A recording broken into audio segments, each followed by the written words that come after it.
Awesome. Thank you for joining. So welcome everyone officially to our Q2 webinar for South Asian Success, Surviving in Customer Success in 2024 and beyond. And I'm so very, very happy to finally meet and get to chat with Anika Zubair, who is, as you all know, CS leader, female leader to watch, and just somebody that, I've been kind of following along your journey for a very long time. So we get to actually dive into some of that today, which is very exciting. And I'll go through a little bit of just like a little overview and logistics, but we're going to dive right in and we'll have some time to have some Q&A with Anika too. So you guys can, you guys prepare your questions as well. A little bit, just a reminder about South Asian Success. So our mission is to create a collaborative space where customer experience and customer success folks who identify as South Asian can celebrate our shared culture, learn and grow together, and drive diversity in thought and practice in our workplaces. Link to our website if you want to check it out. If you haven't already, we have our monthly Chai Chat series. We actually have one coming up next week with Ashna Patel. And we have our blog where I'm always recruiting new writers. Swavi was a recent writer for our blog, and other future events as well. So, I think those of you that are here probably know some of this. So be sure to try to check some of those things out. Our agenda is really simple today. We're going to go over a little logistics. We do have a moderated portion. I've kind of crafted some questions for Anika based on our topic today of surviving in customer success. But beyond that, we want to open it up to Q&A. So, for everyone that has questions out there, please do use the chat if you want to, make sure you don't forget it. But otherwise, you can save it because we'll have Q&A time, plenty of Q&A time at the end. And I'm not going to do this intro for you because I think you should do your own, but you had so many good things. I had to write a lot of them in this slide, but welcome Anika to our webinar. And do you want to just do a quick intro of yourself? Sure. When I saw this slide, I was like, whoa, you've covered so much on this slide, Pearl, but I can give you guys my real human intro rather than my bio that you might see on my website or the podcast. But hello, I'm Anika. I have been a customer success leader for the last 13 years, primarily in B2B SaaS. The accent is Californian, but I confuse everyone because I am based in London, UK. I am now what I call British with an American accent. I have been working at a number of startups and scale-ups over the last 13 years. I've really worked on building from the ground up when it comes to customer success. Most recently, I've just joined Griffin as their head of customer success. Griffin is a bank here in the UK, and we are a banking as a service platform, so working in the financial services sector. Other than the work side, customer success is really what I live and breathe, and I really love it, and it's probably what you'll see online whenever you see me post about anything. I obviously share a lot on LinkedIn and blog posts, etc. But I also have a podcast. I was the host of Plan Hats podcast before. I now have my own podcast, The Customer Success Pro. I really love connecting with everyone in the CS community and learning from each other and really sharing all the learnings with the world through a podcast and through blog posts. But that is me. I'm also a dog mom. I can say that as well. And she's not here. Otherwise, I would actually show you her. She's probably downstairs in her bed, but that is me. And I'm always happy to answer any questions. And I'm going to ask you this. I was planning to ask you this in a little bit, but since we are South Asian Success, we're always curious, are you team chai or team coffee or no caffeine, or what's your preference? I should say team chai because my sister makes a mean chai, like truly grounds her own spices kind of level of chai. So I should say chai, but I actually probably drink coffee more day to day, but I only like chai when it's homemade, or specifically like if I go to a chai place here in London. But it's not, I think I drink more coffee. As do I. I mean, if someone makes me a great chai, I'm never going to say no. So exactly. All right. Just a couple of logistics I forgot to put on here. We are going to record, and as you know, our webinars are typically posted on our YouTube channel. So please do just take note of that, everyone. Just stay on mute if you're able to, unless you have something to say. You can also use the raise hand function, is always nice. As I mentioned, drop your stuff, questions in the chat if you don't want to forget them. Like you're like, I want to just make sure I ask this, but we'll have plenty of time for open Q&A after at the end. And we want to hear from everyone, so feel free to chime in as much as you can.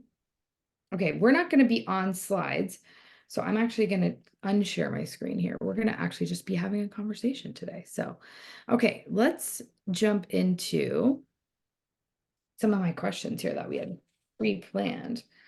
So I know you talked about being in CS, Anika, for some time since 20, or sorry, you said 13 years.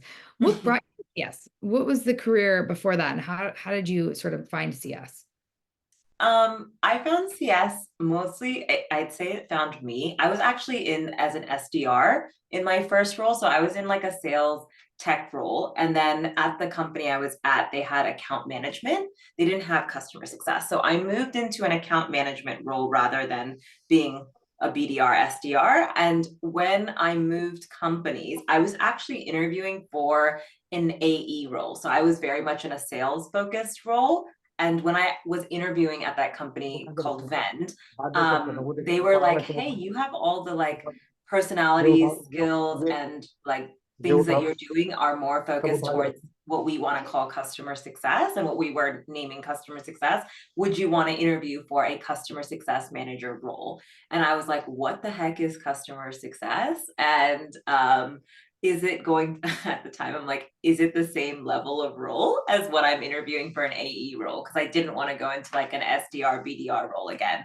And they explained it to me and I was like, yeah, that sounds pretty cool. I'm happy to do customer success. And I've obviously like being from California, it was obviously very big and like understood in California, but this was actually in Germany where I was based before London when this opportunity came up. And I was like, I know what customer success is, but does Europe really understand customer success? And so I kind of fell into CS because I was actually interviewing for a sales role and they asked me to interview for the CS role. And here I am 13 years later.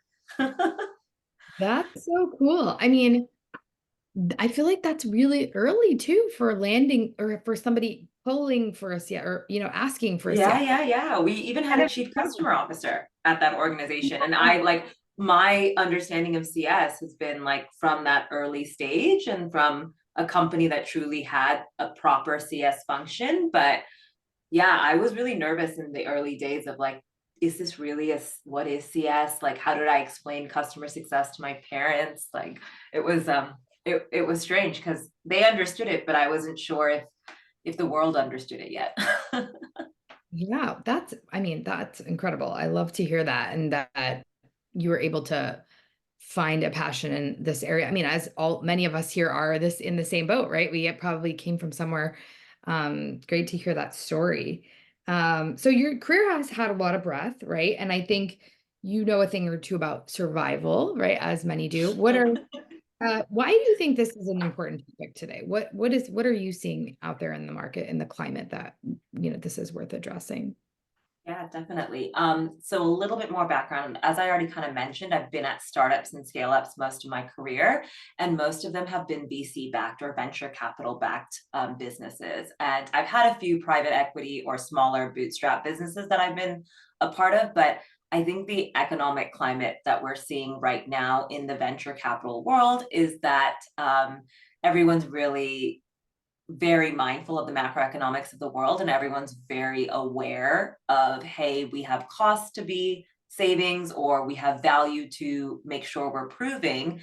And I think customer success is going through this like rinse and repeat similar to what we did in 2020 is like if you're not really showing revenue value, you're not valued, which is unfortunate because customer success is a long game, as most of us probably know, and there's no like quick fix when it comes to customers or their success or them seeing ROI with our product. So it's sad to see it, but I think the macroeconomics of the world mixed in with the fact that revenue is so heavily important right now within most businesses, and also between, yeah, money is not as cheap. Like 10 years ago, like funding rounds were super crazy. 3 years ago, I remember people would land series A, B, and C at like 50, 60, 70 million. And I'm like, wow, like that's crazy inflation of your company valuation. That's crazy cheap because yeah, money was cheap and it's no longer the case. And I think it's surviving in CS is becoming tougher and tougher because our roles have a wider and wider remit, but also we're now having to prove the revenue piece. Like when I started in CS 13 years ago, the only metric we were held accountable to was CSAT and NPS. Like that's it. And then eventually it was GRR when we started like looking at churn. And only I think really in the last 5 years, 5 to 7 years, I've seen where NRR has truly become a metric. And that's now becoming such a fluctuating metric that I think surviving in CS is becoming tougher. Just a reminder, if you don't mind just muting your Zoom so we can hear clearly, that would be great. Yeah, I mean, I think what you've said about the climate as far as the change in even just Which like one is it? how investments are made, I think has sort of been driving a lot of that, right? And it's it's fascinating, but it's also a little bit scary. So if you don't mind sharing a little bit of maybe vulnerability here, what's sort of the hardest thing that you've survived through as a CS person? And how did you do it? And what are some of the tactics you use to persevere? Yeah, I've been both on the receiving and delivery end of redundancies or global reduction in force. And I think that has been the toughest thing I've had to do as a leader, meaning giving someone news that their role is now eliminated at this business and it has nothing to do with their performance, but everything to do with leadership decisions or just lack of funding, lack of run. And it's something hard because I've had to give that news and I've had to receive it myself as well. So I think it's truly been shaping me as a leader and the level of empathy I now have as someone who has gone through it, but also had to deliver that level of news. Like nobody wants to hear that suddenly your now paycheck and your career is in limbo or unknown what's going to happen next. And I've had to deliver that news, which is unfortunate. And also, again, receiving it, I think really put me into a certain mindset of like, there's a long game with your career and it's gonna hit, it's no linear progression. There is a roller coaster of events that are gonna happen and you have to adjust and you have to kind of take change as it comes along. And it's been wild, I think, these last few years. What do you think? So thinking to your like just upbringing or heritage, personal sort of background, what do you think has helped you persevere in these times? Because I think as you know, many people are going through job search, job loss, just even just burnout through the cycle of job search. Or you're a CSM in your job and you're really stressed because of this concept of survival. So are there any like elements of your personal life or like we're South Asian Success, so curious if like heritage has brought you any skills that have helped you? Yeah, I can say that being South Asian means you're constantly under the gun or pressure of like succeeding in your career. Like it's first school and then it's your career. But I think that being raised as like first generation and just like you need to be like successful and like really establish yourself, I think that that level of grit and perseverance, like I truly think that comes from upbringing and culture. Like I don't always endorse it because I think you need to protect yourself from a level of burnout, but I do think that if I didn't have the grit or the perseverance I did, like listen, I was without a role for 10 months and those 10 months were like really difficult, but also like I started my own business then. I also like, pivoted. I started to do things because I was raised in a way that, you have to like first generation, you've got to succeed. You've got to make it happen. You've been given this wonderful education and you've been given all these opportunities. You have to now really excel. And I think the one thing that I appreciate in the ever evolving South Asian community is like excelling looks so different nowadays. It's no longer just that one career path or one way of going, but I think that a lot of my upbringing had a big impact on me being like strong and like really persevering and knowing that this is not an easy job market and to like just get through it and like grit my teeth and make it through and pivot when things don't go at my way, basically. So yeah, I think it plays a huge factor into it. Yeah, I definitely can relate. I think we all probably like listening in can relate to, you know, that drive, right? Or having that drive. Um, so what do you think about like CS responsibilities right now? Like they've evolved quite a bit, right? We've seen like all this demand for CS needs to own revenue, CS needs to do this, CS needs to do that. And like, how do you see the evolution sort of impacting our field? And what are some things CSMs could do, or people even looking for a job in CS could do to level up? Yeah.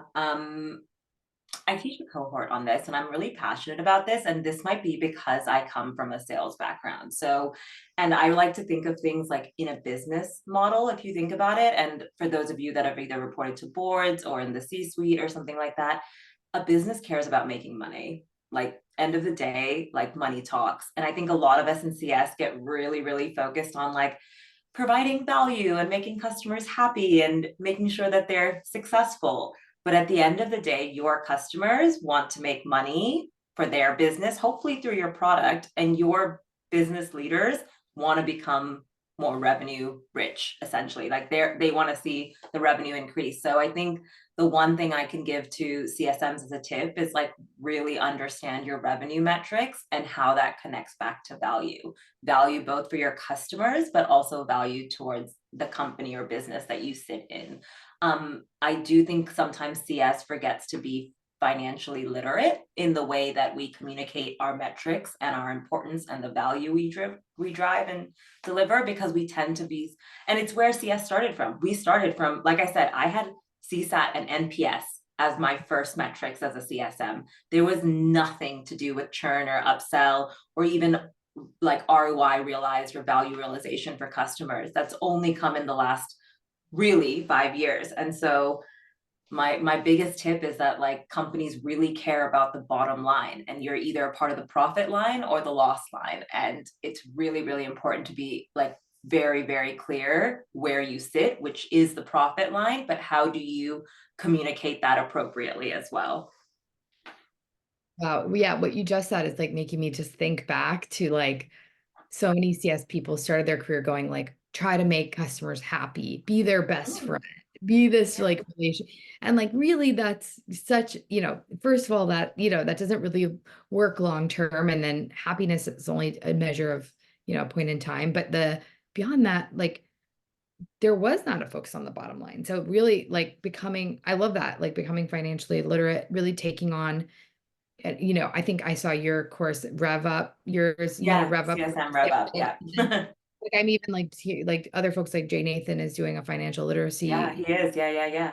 Those are things that like if you have the time, like go and take the time and do some of these things that can really help you not only feel more relevant, but be more relevant, right? In that. Exactly, exactly. And like, I think that's the one big part that we get into this cushy, like feel good department, as I like to say, because everyone's telling us, like, oh, you're the relationship person. Like, even it's like customer relationship manager or client success, everyone's just using those words to tie us into like the happiness, the squishy feely, like give your customers a hug. And like, yes, I do that, but I also drive revenue for my customers, and I drive revenue for our business. And I think that we forget how to correctly articulate that. And like Jay Nathan's course, but in general, when you look at, if you really want to be leveling up your career in CS, like most go-to market leaders know their financial metrics. They know what they have to report on and they know where they lie. And if they're on that loss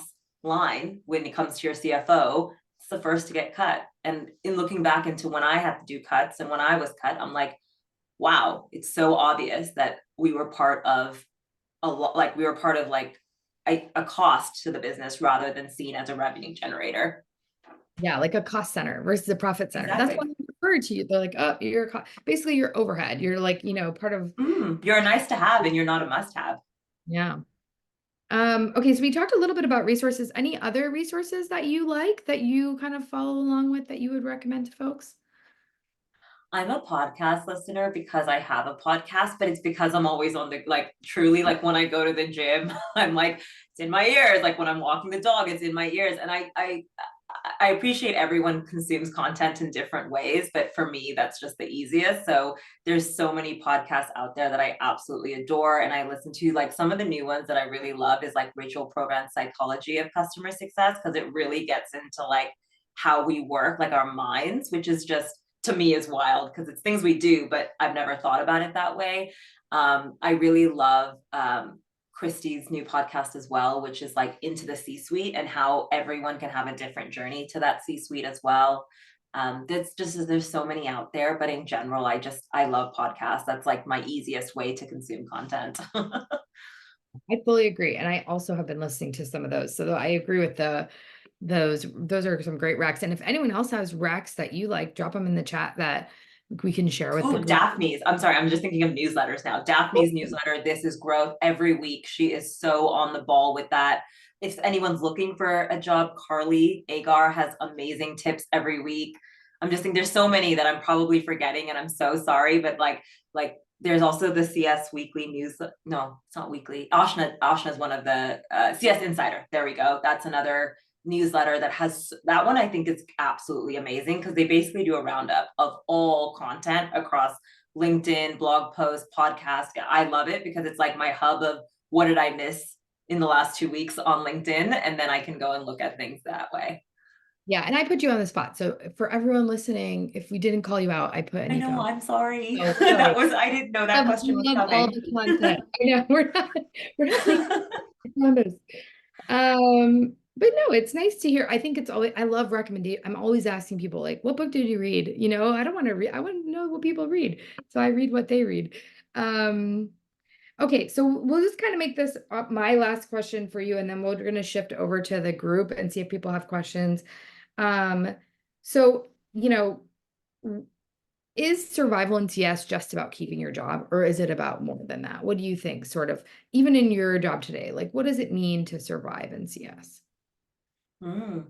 I think if you have a job, it's about finding balance and making sure you don't burn out, because I think that truly what we are expected to do in customer success, we have to learn to say no. We are the yes department. We tend to say yes because we are helpful, empathetic, caring people, and we want to help. But there are guidelines in order to keep yourself from burning out and doing everything for everyone. So that's something I think if you have a job to be mindful of surviving in CS. And like, just like customer success is a long game, your career and your time in customer success is a long game. And I've sadly seen people burn out, and I don't want that for anyone. So I just be mindful of what you take on and what you say yes to. And then if you're looking for a job, it is by far the toughest job market. So know that it's not you. Like, I could not say it enough, because I'm now hiring, and like everyone I speak to, I'm like, wow, I'm amazed at your CV. I'm amazed at your ability to like learn about my product and my company when you're just interviewing. Like, you're amazing, but I can only have one of you. And sadly, that is like the reality of job hunting right now. And it was for me too. Like, I probably had like 80 no's, like so many interview processes, and I've had like tons of experience. So it's literally not you. And just know that like it's a long game, but know that it's not you. It's just this job market, and to be like patient with it, and something will come along. Yeah, I feel like those are really great pieces of advice. And I'm really excited because I'm seeing more in the CS community about, like, obviously I mentioned Ashna is doing a session on burnout, but I know Update AI did a session yesterday on managing stress in CS. And I think we not only carry a lot of burdens as individuals in a company where you're trying to, like, do all these things, learn new skills, but you also carry actual burden, like the customer renewal, right? Actual dollar that you need to be focused on. So there is quite a bit of a burden. And then, as we know, the job market hasn't been easy for many. I have to say, for those that are actively in the job market, I applaud you, because what you just said stands out. I've seen the level of effort people are putting to these like CSM presentations and things that they're delivering, and it is incredible. And so, like I can only Yeah. imagine. And it's not you. Like, even when I It's post a not you. job and people are messaging me, like the hundreds of messages I get, I try to respond to every single one because I know how it feels on the other side. But if you don't hear from someone, it's literally not you. Like, the job market is just what it is right now. And like with everything in life, this too will pass. But like right now, it's just so tough that I just hope everyone remembers it has nothing to do with you. It just has to do with the market and what someone is specifically looking for. Yeah, totally. All right, let's shift over and see if anyone has any questions. Thank you so much for like answering all of my questions. I have more for you. So, if we don't get one. And I'm happy to answer Oh, anything. I'm So interested in the podcasting world. So fascinating. Okay. So what I will do is just you can unmute yourself or you can do a raise hand, whatever you guys would like to answer to ask some questions. I can go if nobody's going. Go for it. All right. Thank you for all the information that you shared so far. I missed the beginning of the call, so you might have already answered my question. But just curious, like as you see CSS evolving, like we're seeing so many roles and responsibilities kind of blending in, it can be hard to distinguish your benefit to the organization, right? Like some of our part is kind of tied with sales, some is tied with implementation, some is tied with relationship management. So there is so many duties that are blending into CES. What would you say your tips are for as a CSM to stand out and show your value to the organization that yeah, there's a salesperson, but I'm also doing this, or I'm also doing something what a delivery manager is doing, and kind of adding that value to the organization and being a revenue generator rather than a cost, like as we just discussed. yeah, Pranav, what's your company metric or goal this year? Like, what are your objectives? Sorry, if you Uh, can't share, that's okay. You can give me a high no, level. and yeah, I can give you high level, and I think this Yeah. is fairly common. Like I'm in a mid-sized organization, so it's not one of the biggest over there, but you know, retention and expansion is two of the key metrics that we have. We look at, business studies and all the other metrics as well as KPIs, but the two primary drivers are retention and expansions for me and my group. So that's all that matters. Those are the two metrics that you should be showcasing all the time, every time. And you should be vocal, whether it's on a Slack channel, whether it's at a meeting, whether it's like a report, like what's like, for example, at my organization, our biggest goal this year is revenue activation and customer love, meaning we're trying to get to our revenue goal while making sure our customer experience is not sacrificed. That's our biggest goal. So any single time we talking about revenue activation, meaning like AC, like new contracts signed or NRR increased, I am going to shout about it, quite literally shout about it. I will put it in its Slack channels. I will say it at our all hands. We had like one customer do their first deposit with us, and I took a million screenshots and put it everywhere because I want to make it very clear that customer success got this customer to the point where they're now generating revenue with us at being a bank. So if like renewals and retention is your company's most like biggest focus, like we're chameleons in customer success. Like take your skills in revenue in renewals and start to shout about it. So any renewal that comes in, any renewal that you close with an upsell, any sort of like metric as well about like what is your current renewal rate? Are you hitting 99% of renewals? Because that's awesome. Like shout about that. That's a great metric to shout about. Do you have over 100% NRR and over 90% GRR? Because those are amazing industry-wide metrics that you should be shouting about as well. But I would say to anyone listening, like, what are your company's goals this year? Because it'll change, like quarter, year, it'll change. And we do change as well. But it's important to start showcasing what's important to the company. Just like you showcase what's important to to each customer, you should be using the same logic towards your company as well.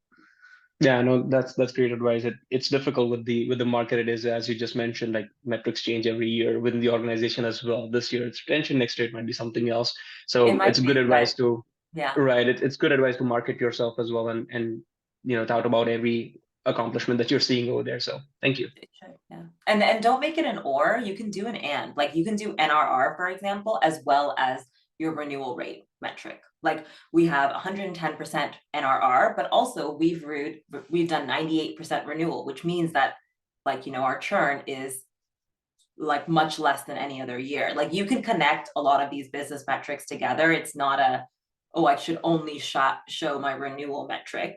Like you should kind of tie it. They all do tie in together anyways. I'm going to add a little point here because what you guys said for me as a South Asian, it's like a space of feeling uncomfortable, right? Like talking about yourself, putting yourself out there.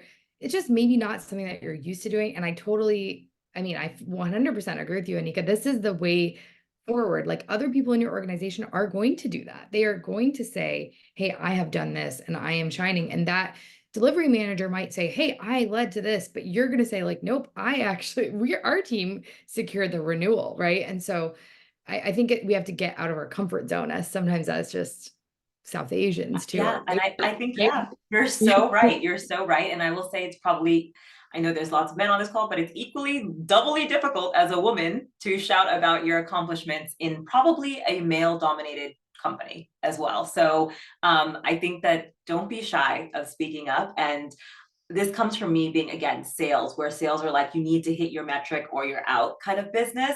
And like, if you're not sharing exactly what you've closed, your business that you've brought in, like you're out of a job in sales. Like if anyone who's been an AE or SDR or BDR, like you need to be showcasing your numbers and otherwise you're out of a job. Like it's kind of the same thing now in CS. Like you really do have to showcase what you're great at and get uncomfortable. Like Parul's just said, like be uncomfortable with sharing. All right, Sonia, you've had your hand up for a while. What do you want to go next? Yes. Can you hear me? Yes. Yeah. Hi, Anika, and thank you, Parul, for hosting this. And I did listen to your podcast with Christy. It was so amazing and so insightful. And I don't have a question, but I want to seek a guidance. I am currently in the job market, and given the market is so volatile and everyone is going through so much change management, I was curious how to bring this kind of conversation with the hiring manager, given they are dealing with the new owners now, and you need to support your CSMs as well, given you are the voice of customer, and making sure we are heard internally, and there is so much change going on. So I'm just trying to seek a guidance how to bring this kind of conversation, and what kind of questions, or how do I position that, just to get more sense of what's going on internally. I'm not sure I fully understand where the question in regards to, do you mean that you're trying to position yourself better to a hiring manager based on your experience, or?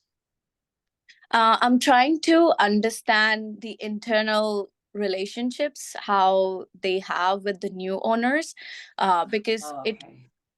So you're trying to suss out what's important to the hiring manager. So I'm trying to seek more understanding of how their relationships are currently with the new owners, because that's going to impact the work of the CSM as well in a longer run. So how can I ask those kinds of questions or bring that in a conversation? So one thing I always say about an interview, and this probably applies to what you're asking here, is it's a two-way conversation. Like I've actually just got off 2 interviews today where I interviewed people, but like always feel, and all my interviews that I've done personally, like I ask equally as much question as they ask me. And I think a lot of times we get nervous thinking like, oh, I have to answer every single one of their questions correctly, but this is also your evaluation. I know it doesn't feel like that right now because this market is so volatile and I'm like, I just need a job, but like you should be taking the time and space to get your questions answered, and don't be afraid to voice those. I would, for what you're saying right now, I would tie it into when you, for example, answer around voice of the customer or some of the activities you've done internally. I would revert the question back to the hiring manager saying, you know, I'm really curious, is this something that you guys are focused on right now within the organization? Is this something that you're focusing on a year from now? Because I'd love to bring my expertise into this and contribute to it if it is something you're focused on. So my 2 tips would be, A, please ask as many questions of a hiring manager as they are asking you. Trust me, they enjoy it. As a hiring manager, I expect you to ask me questions. And 2, try to tie in your question to like a follow-up to what they've just said. So like you just said, if they're focusing on voice of customer, give an example of how you've done it in previous organizations and ask if that's primarily a focus right now in that organization or will be a focus in that organization. Okay. So yeah, I hope that Yeah. answers it. If it doesn't, please feel free to message it to me and I'll try to come up with a better answer. It was a very tricky scenario. I'm trying to understand myself, honestly. So I thought maybe I'll just put in here. But I Yeah. appreciate you guiding me through. Thank you. Okay, no worries. Any other questions from the group? Seeing some chat. Okay. Hi guys, I'm sort of new into CS. Sorry, my name is Vish. I'm from Birmingham in the UK. Thank you guys for hosting this. First of all, I suppose I was just looking because I'm trying to pivot into CS, and I was just hoping you had any sort of advice around, hints and tips. I appreciate the job market's pretty difficult at the moment, anyway, as it is. So. Yeah, it is a tough market, but it's not impossible. I actually think pivoting into CS might be more amicable than a customer success manager moving, and it depends on your skill set and what you've done prior. But I know, for example, some businesses are really focused in on having industry expertise. So like if you're in a fintech, they're looking for someone with a financial background, and you might not have done CS, but you might have worked in financial services, and they're really keen on that part of the expertise, rather than, because like some of the skills in being a CSM can be taught, especially when it comes to renewal playbooks, quarterly business reviews, etc. Like those things can be taught, but some of the skills like industry expertise, or like also I know location is becoming more and more important, especially with people going back to office. That's like we've had to prioritize London based versus someone who's remote because of office needs. So I don't think it's impossible. First of all, I think that actually there's a huge market for transition into customer success. I think knowing there's so much, what I love about customer success community, there is a lot of content out there. So just start searching on LinkedIn, searching on YouTube. There's so many videos on YouTube nowadays. But if you just start searching for even how to interview for a customer success job, I know Carly does some, but I think there's a whole bunch of other people. I do follow Carly. Yeah, she's brilliant. Amazing. She has so many tips. Yeah, so there is it's all about positioning. And I think that one thing that you can always do well in an interview is your pitch. So really be really clear what you bring to the table and why you would fit this role and purpose. So I think a lot of candidates work on let me introduce myself by telling you about my 10-year history on this piece of paper that I've already seen, by the way. What I really care and what I'm spending the next hour with you is your pitch. Why should I care about you? What is it that makes Vish unique to this role and to this position? So if you have a really strong pitch, but also a really strong positioning as to why you would be a good fit as a CSM at this organization, I'm not going to drill into as much of your exact history, because I can see it. Your CV doesn't have exact CSM history, but if you have a strong positioning and pitch, I think that's a great place to start. Sure. Well, because I'm actually my background is actually financial services, funnily enough. So. I did not know that. I was just using an example. Yeah, so it's just and I just think a lot of what I've done would be transferable to CS, but it's I suppose how I kind of put that across. So yeah. But also in financial services, it's not called a CSM. They're client relationship managers, client experience managers. So you might want to start looking into that, because I've only learned that from being at a bank now, that it's not traditional. We call it CSM because we are a SaaS product, but if you're looking in the financial services, wealth management, that in the UK, at least I've seen it called everything but a customer success manager. So maybe just have a look into the different wordings. Brilliant. Thank you guys so much. No worries. That's great advice. And I think what you just said, the last point is super interesting, is titles, right? Titles, there are so many titles that are customer success that even if you're willing to stretch a little bit to an operations type role, you could at least, not be in this massive applicant pool. You might be in a little bit of a smaller pool because you found this unique title that sort of suits your skill set too. So I love that. Definitely. Yeah. You got to get creative. I feel like 2023 and 24 is the year of being super creative, whether it's applications, interviews, but even in CS, like I just think the strategies that worked a few years ago, like as much as I've had like over a decade of experience, like what I'm applying today within my own customer success org right now is a bit of that. But to be honest, like I'm having to like recreate how customer success is done because of the market and the world we find ourselves in today rather than what it was a few years ago. I know that's crazy. And you know what? That's a great learning for us all that we can all continue to learn, right? And like this market is teaching us a lot about how to pivot, how to grow, right? So yes, and great point, Swabi, about titles could be org based. I'll kid you not, there is an organization out there, their titles are so unique. It's like a US based company too. Their titles are so unique. I'm like, I don't understand what this job is, you know? But I think I'm not going to call them out. I just find them very unique. But, you know, if you really feel like you want to get that experience, at least having a role that will help you like feed your long-term vision could be a great start. Definitely. My first title was customer success coach. Oh, there you go. I had Yeah. coach in my title. So like I didn't even have manager as my first title. So like I don't think titles mean anything.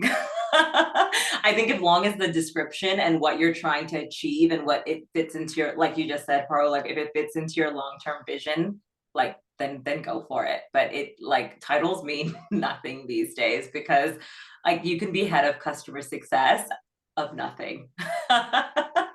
And you could be like VP, a global VP of customer success of like 500 people. And I'm like, shouldn't that be a CCO? Like, I don't get it, but every organization is different.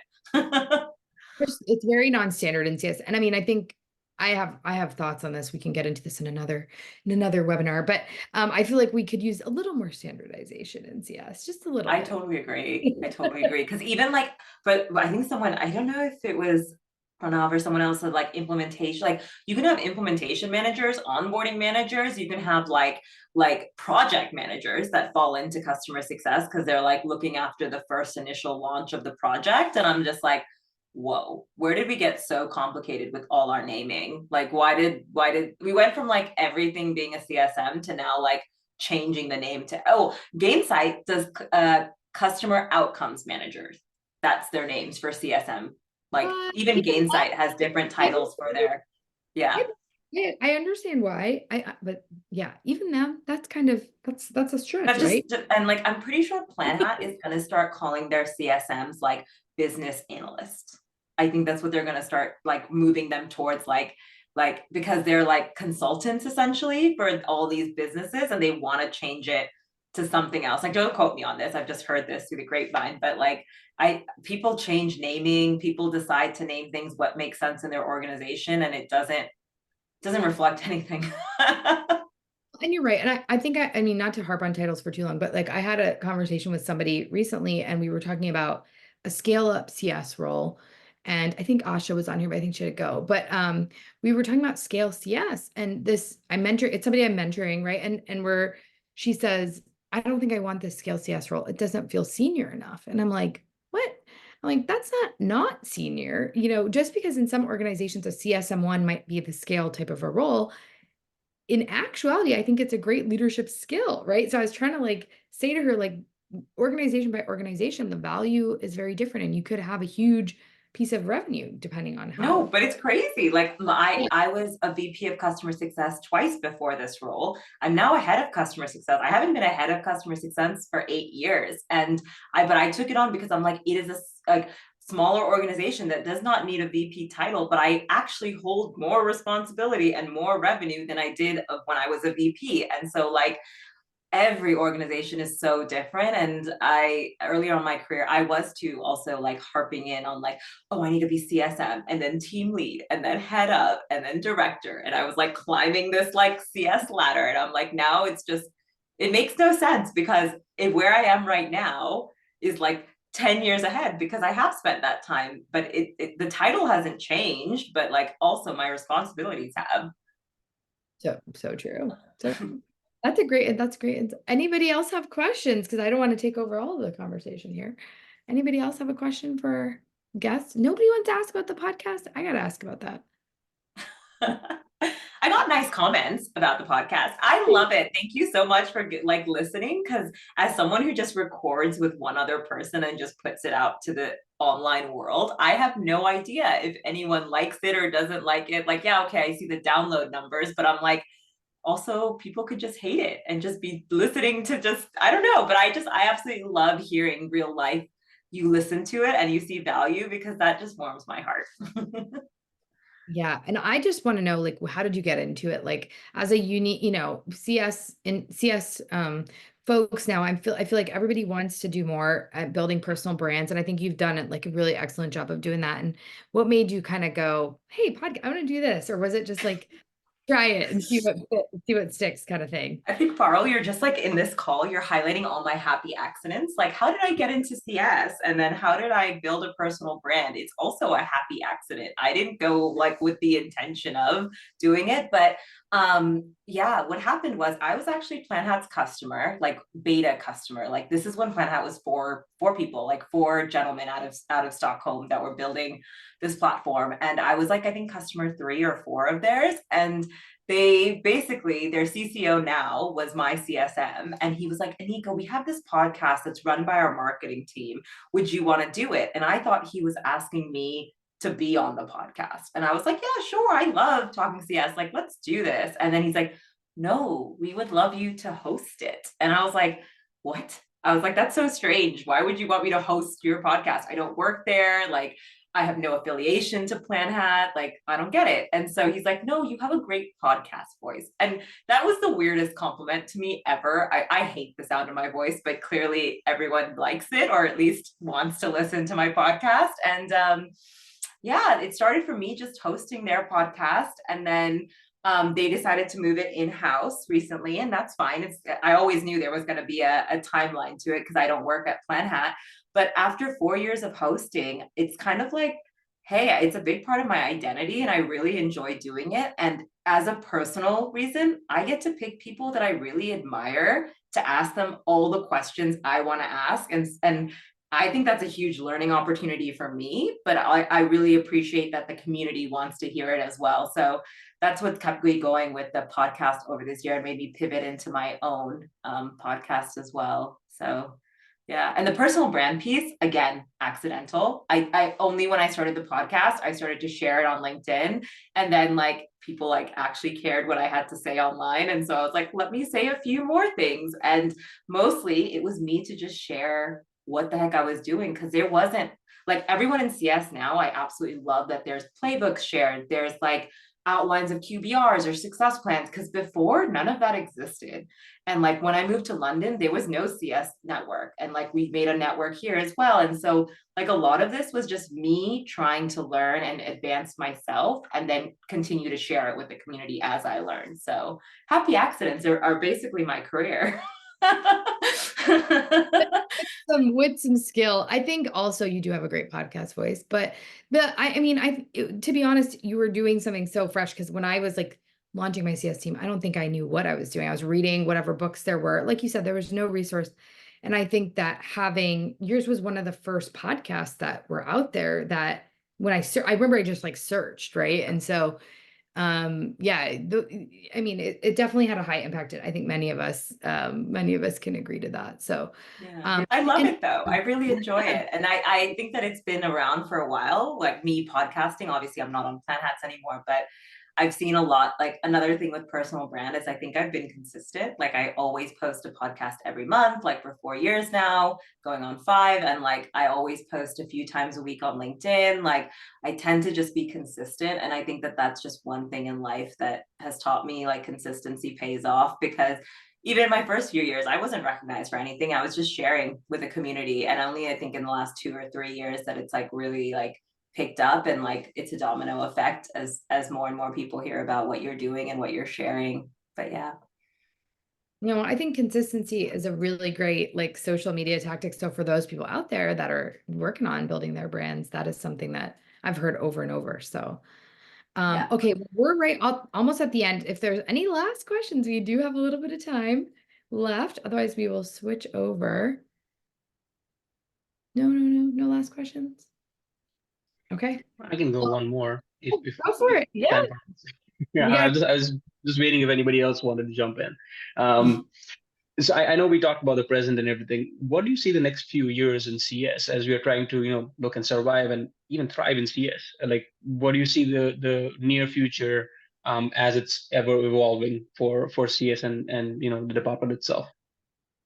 Yeah, great question. I think when we started in customer success, we were like this very narrow focus, like we said about like CSAT happiness. And over the last 5, 6 years, it's expanded. Like we do implementation, we do renewals, we do upsells, we're doing all these things, and it's going more and more like wide, I would say. And I think in the next few years, with the help of like AI, optimization, et cetera, I think we're gonna go more narrow, but not in the sense of like back to where we were, but more focused on being like revenue and outcome drivers for our customers, and then also like better optimize. Like I truly feel like sometimes we're running from like pillar to post as CSMs, doing everything and anything to see our customers successful. And that's because we've suddenly had this wide remit of doing everything. And I think we as CS professionals will get much better at refining what we're doing, and also like the technology will come along in that way too. Like